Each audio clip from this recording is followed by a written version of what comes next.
Is your main function to be a hospital medical? If yes, complete Schedule C. Do you want to do low-income housing or elderly housing? If yes, Schedule F. All of the schedules are related to doing specific kinds of activities. You have to give more information. If it's a school, if it's a hospital, if it's a cooperative, then you have these other schedules that you must complete. Question. Yes, sir. So suppose you have a CDC, for instance, that's part of a church. Would you say we're a part of a church?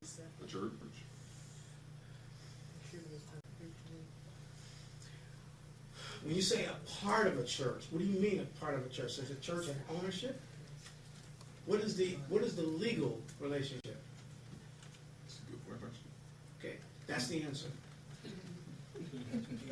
It probably may not have any legal, other than certain members of the church are not being your board members.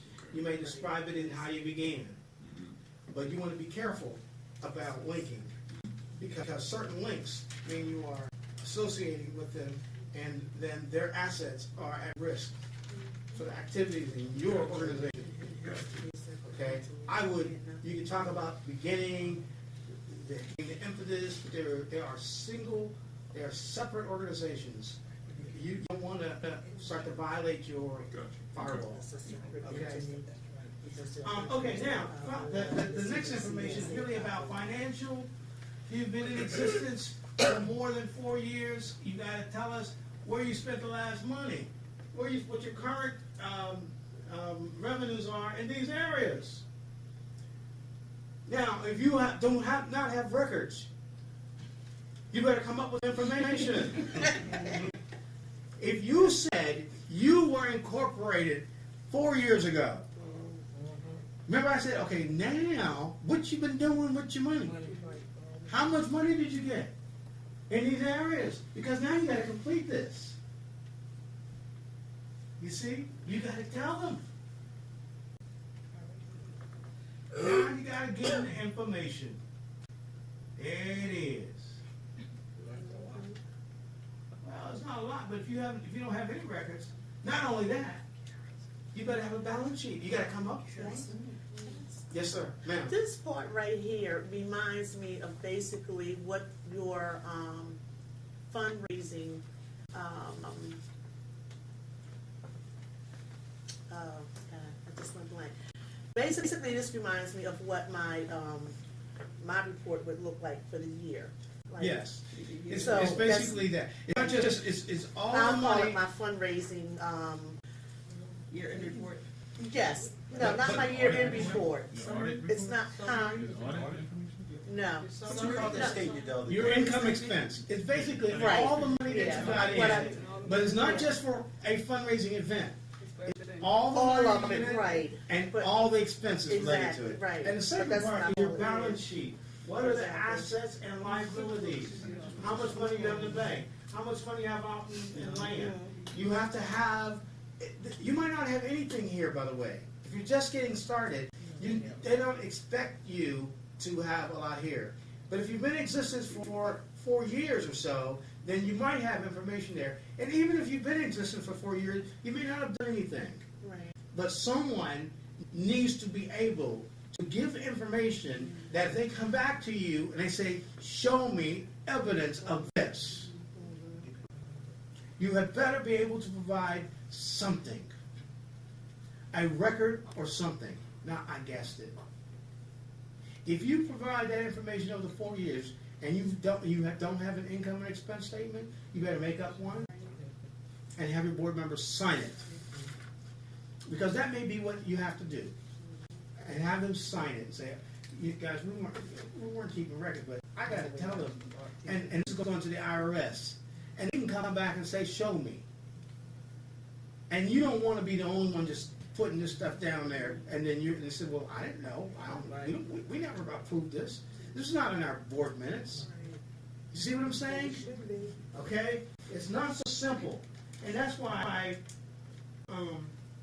you've got to know what's in it and the impact it can have on your organization. All right. This next part is only for different public charities.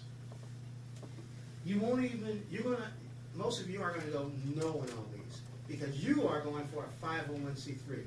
This is gonna talk about different kinds of, it's a difference between a private foundation and other 501c3 kinds of organization. The first question is really is trying to determine if you're a foundation.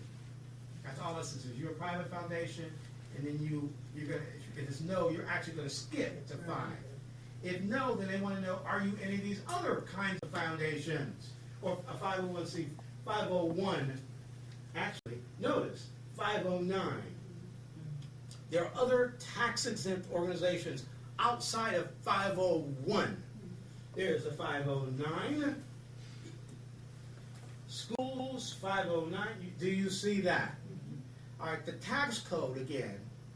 There are sections. We're talking about the section under 501 and then everything else. But there's 509, 507, 506, and the tax code. All right? So now they want to know, are you any of these others? And you will probably say no.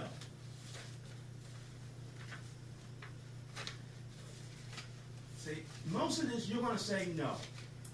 And you know what? That's the end of the form.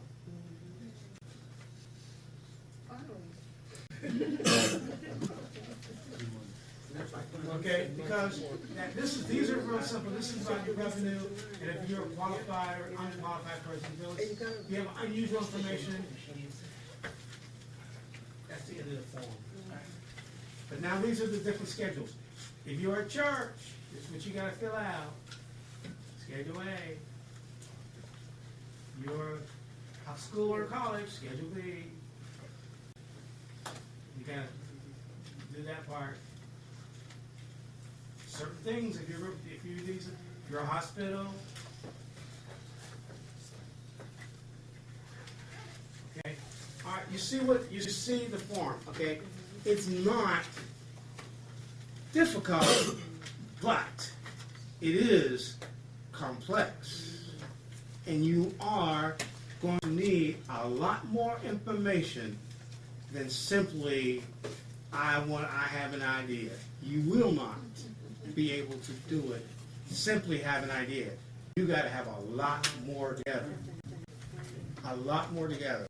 So now you know, when you go to someone, you ask them, will you do this for me? And you simply tell them an idea, and they look at you, give you this blank look like, are you crazy fool? And they say, okay, I'll do it, $25,000. Why? Why might they charge you $25,000?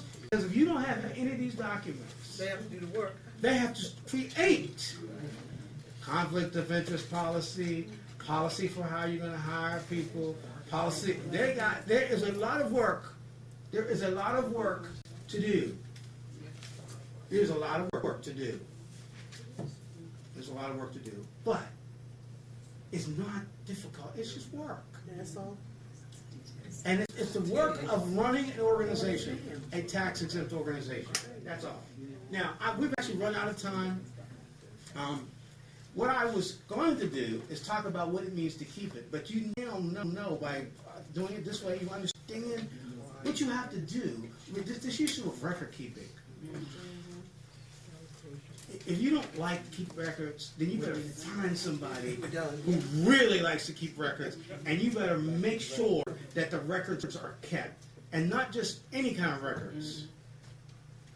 You know the kind, your policies. You better have clear policies on how you hire, how you're going to do your service, how you're going to provide your services, how you're going to give money if you're going to give money, how you're going to hire contractors. And just go through this. Go through this.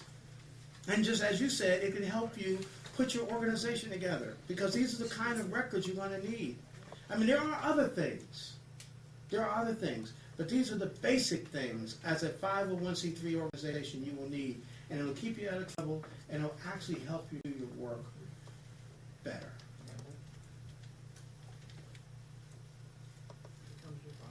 Okay. That's it. Thank you.